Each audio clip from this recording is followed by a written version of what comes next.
Hello there guys, welcome to another episode of the State of Decay 2 coverage series. So we have another interview with Jeff Strain. This interview was conducted by GameSpot during this year's E3 press conference, so I hope you guys can enjoy all the new information we gained from this particular interview. We have to get through these interviews so that when we do move forward with the coverage series, we have all of this new information, and we now have answers for a lot of the questions we've had. So I hope you guys can enjoy this interview. It's pretty long, it's about 17 minutes, but I'll catch you guys at the end of the interview. Enjoy. Last year we revealed that the game was under development. Yes. And this year we're showing gameplay for the first time behind closed doors. So what's the reaction been like? Not only at the Microsoft press conference, there was a big cheer, but now you can see people seeing more of the game finally. Yeah, well, I'll tell you what's fun is that a lot of the people who've come in for the behind closed doors demo were fans of the original, right? And so a lot of our presentation was built around kind of educating people about what makes State of Decay different, and then talking about where we're taking it from there. But we got to skip a lot of that stuff for almost all of them and just immediately dive into the new cool stuff. Awesome. Yeah. So what new cool stuff can you talk about? I know previously there was an emphasis on the groups of survivors and building bases, but now it looks like you've really gone like 110% on those elements. Well, right. So the thing we got to do was take a look at the game and say what worked and what are we going to double down on, what didn't work that we're going to get rid of, and there were definitely some of those, and then where do we want to innovate and push it forward. Our goal is always to be getting closer to that survival fantasy, to giving you the tools in your toolbox to go put your own plan together and go execute it and see how good you really are. Because I think, you know, we all think that we'd survive the apocalypse, right? And so what we're specifically showing here is some of those areas where we took things that worked and deepened them and doubled down on them. And very specifically, that is the RPG aspects of the characters, the other survivors that you find. That's much more deep and much more sophisticated, interacts with the simulation in much more meaningful ways. And then the base building, that's always been a favorite of people playing the game. So you have far more options to customize and build out your base and start building kind of physical infrastructure to help you survive the apocalypse. So what are the biggest challenges from jumping from State of Decay 1 to 2? Well, we've had a few. The first big challenge was we had to start with a new engine. And so whereas usually with a sequel you get the benefit to start where you left off, we had to do a lot of rebuilding from the ground up, and that's never fun, but I think the benefit is that players can expect to see a much smoother, much more polished, and much more beautiful world. But really, you know, beyond that, the biggest challenges have just been how do we take this kind of known formula and not just do the same thing, but instead bring in fresh ideas and really innovate while still holding on to that core of what made the first one work. You know, everybody has great ideas, but it's picking the right ones and judiciously extending the experience so that you're still capturing the magic of the first. That's always the tough part. I believe this is set 15 months after the previous game. That's right, about between 12 and 15, somewhere in there. Yeah. How has that changed the gameplay world? And is loot going to be rarer because survivors have already pillaged the area because it's, you know, over a year later? How has it kind of changed the way you play? Yeah, it is. The world has moved on. You know, you are definitely dealing with not a fresh apocalypse where you can still go into the supermarket and find Twinkies everywhere, right? You know, now you have to work harder for that. And I think the emphasis is more now on what is your long-term survival strategy? It's not so much about getting to next week or even next month. Now the focus has shifted into what are you going to do for next year? And a lot of the base building options and the character attributes and the things that we're using to kind of deepen that survival fantasy are built around that more long-term thinking.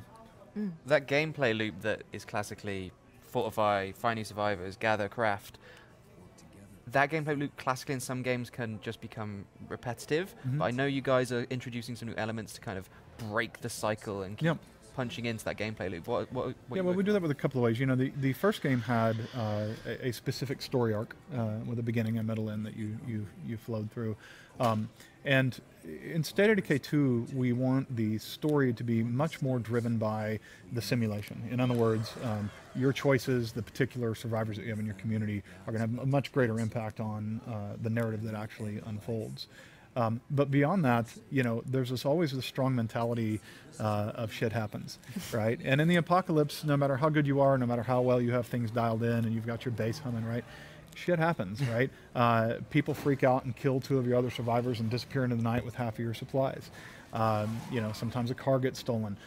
Sometimes, even though you're being extremely quiet, a wandering horde notices that there's human survivors here and comes in the middle of the night and attacks your base. Sometimes the medicine that you thought was you were pinning all your hopes on turns out to be well past its expiration date and not useful to you at all. So we do interject very judiciously these kind of fate events that mix up and change the conditions a little bit. And it's not really us trying to kind of screw you, right? It's us saying that, yeah, even in the real world, right, shit happens. Yeah. How often are those events going to come about? Because you can't obviously plan for them, but I think as a player, if that were to happen too often, you would get discouraged, right? So how do you balance that? Well, the key with State of Decay is always, when something happens, whether it's one of your survivors dying, because as you know in State of Decay, it's a permadeath game. When a survivor dies, that survivor's gone forever.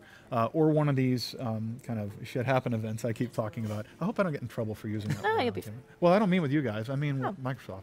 But, you'll sorry, be guys. fine. Well, anyway, the important thing is that you should always be able to look at that and understand why it happened and feel like you were responsible for it, right? If your survivor dies, you need to be able to say, if only I had rested him sooner, or maybe made sure that my ammunition was loaded before I went out there. There should always be a reason, and I think it's the same thing for these, right? If you have somebody who freaks out in the middle of the night and takes half your stuff and leaves, there should be a reason. You should look at that and say, you know what, my morale was really low and I wasn't paying attention to that.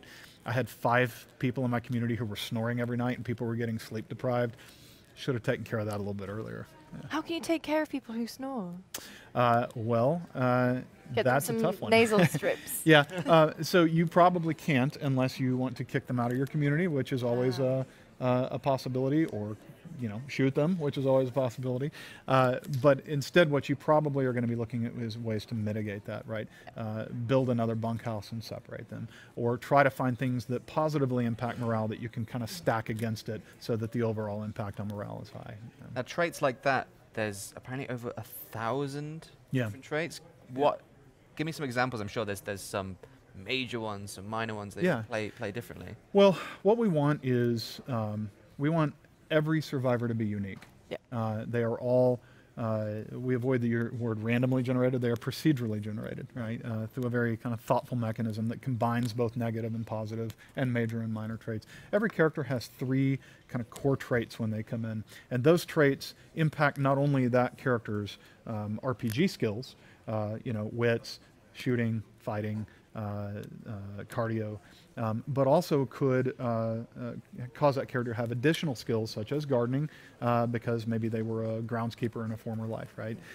But the key there is that they're a mix of positive and negative, and you kind of take it all as it comes. We want everybody to be unique, feel unique, and what we find is that players given just a little bit of that kind of flavor background, especially if they can see how it's impacting the simulation and impacting the characters, they'll hang all kinds of story on those characters and build these elaborate backstories. I do that when I play XCOM. Every time I get a grunt soldier, at first I don't care, but when I notice that this one has survived by 4 missions and maybe they do something awesome, all of a sudden I care a great deal, and I start creating these elaborate, personalities for them. And we see that going on with this game as well, and that's something we very much want to capture. So how's that expanding the characters? I know you mentioned their abilities. How do they develop? Is it like a learn by doing sort of thing, like RimWorld? If you want them to be better at shooting, then they need to go out and shoot stuff. Yeah, there are definitely some of what we call the core skills. You increase your cardio by running. You increase your shooting ability by shooting. That's definitely a part of it, but some of them are not designed to level up in that way, or they level up through things other than going into the world and practicing them. Like there's a lot of correlation now between your base facilities and these character skills, and so if you have a certain level of gardening ability, then that implies that you can build only a certain size or sophistication of farm, right? You couldn't take it up into something crazy like hydroponics or something like that, unless you had a higher ability in that. And maybe you increase that through research or through finding a library, something like that. With this many variables, how difficult was it to sort of place sort of boundaries on the simulation so it doesn't get completely out of control? Well, it's incredibly difficult, and it's one of the things, it's the bear we're wrestling right now, right? The release date for this game is spring 2018, and a lot of that is going to be spent in the kind of polishing and refining that, you know, players want a smoother, more refined experience this time around, which we're absolutely going to deliver. But also exactly this, the simulation is a big, wild beast, and only through playing the game constantly do we get a feel for when it's out of control. And the way we get it out of control is we go into too much detail, right? It's like maybe we're going way down the rabbit hole, kind of simulating the impact of you know, bathing in the morning or something, right? And then we have to dial it back because it's easy to tip over the line into who cares, right? Like, there are big things that matter, that impact the fun of the game, and then there are things that we could do that ultimately don't really contribute to the fun, and it's drawing that line through there that's part of the art of making a game like this. We talk about variables, the biggest variable being like the human variable. How have you adapted and introduced co-op, knowing that two groups, two people doing these crazy things, how is that going to work together? So the multiplayer design in State of Decay 2 is actually quite simple. It's very drop in, drop out. You can come to my world, I can come to yours. And in addition to that, there's the flare system, which is when I'm playing, I can register to be a volunteer. Like, hey, I'm playing my game right now, but I'm also willing to help people out if they get in trouble. If you're in the game and you get in trouble, you can just shoot a flare gun, and it notifies people who have said that they're willing to be volunteers, and they can jump in the game and help you out. So it's a way to not only very quickly and easily play with your friends, but also to meet some strangers and kind of work together that way. You know, obviously the game is going to be set up to reward you for helping people, whether that's your friends in their map or you know, through this kind of flare mechanism. But as with all aspects of the game, there's risk associated with it. State of Decay is all about wagering. It's all about saying, I'm going to do X because I think I'm going to get benefit Y, and let's hope the cost does not exceed that, right? And so when you go help somebody, there will be the game will reward you for doing that. But if your character dies in their world, just as if the character had died in your world, that character's gone forever. Yeah. So it's you know, we balance these things through that risk-reward cycle. Is there friendly fire? No, not in the traditional sense. No. Now you could do something griefy, like bringing some fireworks in and putting them in front of your host base and, you know, drawing all the zombies. But no, there's no direct friendly fire. So you're very focused on it's you against the zombies. There's no human enemies. Yeah, and that's always been the heart and soul of the game, right? State of Decay is not a grim game. You know, it is set in the zombie apocalypse, but it's a game about humans working together to overcome a common threat. Now, there are going to be different enclaves within the game of other survivors. Sometimes relations may be sour between those. But yes, profoundly and fundamentally in the multiplayer design, in the narrative design, and everything we do, we really want the game to be about working together to overcome obstacles. You mentioned... sorry, Lucy, go ahead. I was going to say, is that a conscious choice, given that a lot of zombie media, as it were, starts off that way with the humans all working together, but ultimately disintegrates into infighting and betrayal a lot of the time, and murder? Yeah, it is. And you know, the truth is that you have to watch out for that, right? We modeled that. Every survivor has personality quirks and beliefs, and even along the primary axis of the apocalypse, which is, are you practical or are you kind and ethical, right? Like, where are you going to fall along there? Because sometimes you have to say, hey, look, you know, we can be nice all we want, but are we all going to survive or not, right?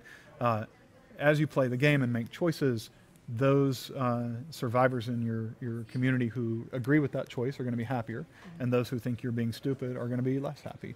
And so you are making that choice about how to manage that and the kind of personal dynamics there the whole time you're playing. So that is a real factor. But in terms of kind of the overall goal of the game, the goal is to mitigate that. The goal is to not make everybody happy, but at least manage it to the point that you can survive together.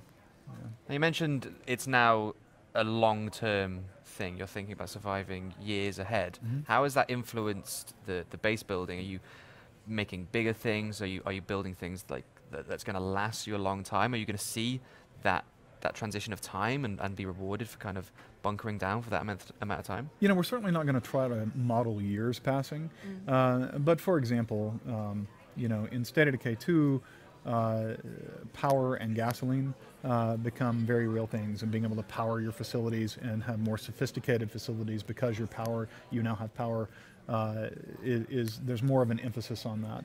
The first one felt a little more rustic, you know, tents for infirmaries, and you definitely still start with those kinds of things, but you're able to build more sophisticated infrastructure, and we're trying to capture that feel that we can't really afford short-term decision making anymore.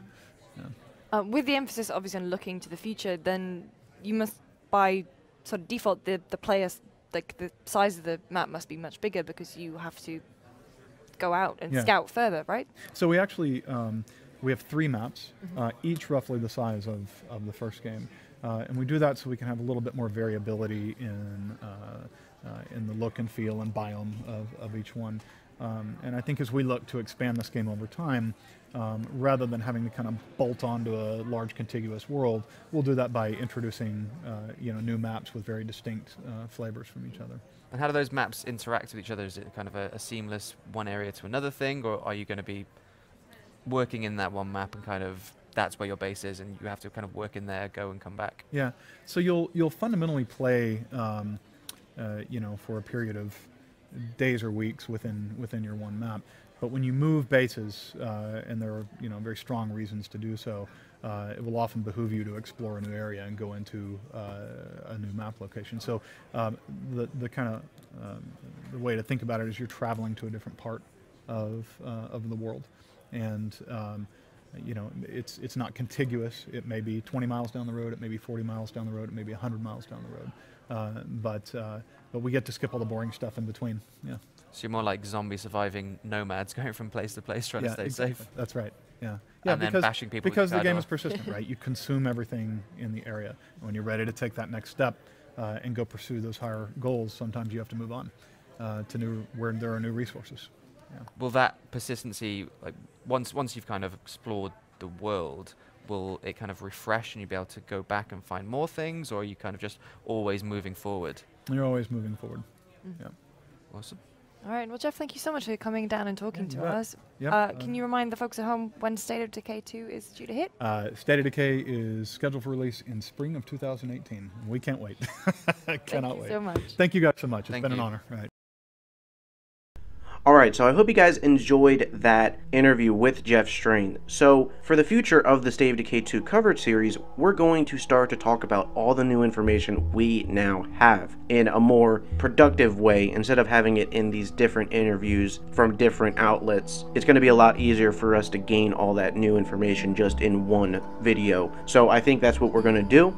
But I hope you guys enjoyed the interview. So if there's any more interviews that do pop up, we will bring them to you, but we're going to move forward with the coverage series. I hope you guys have enjoyed the last interviews.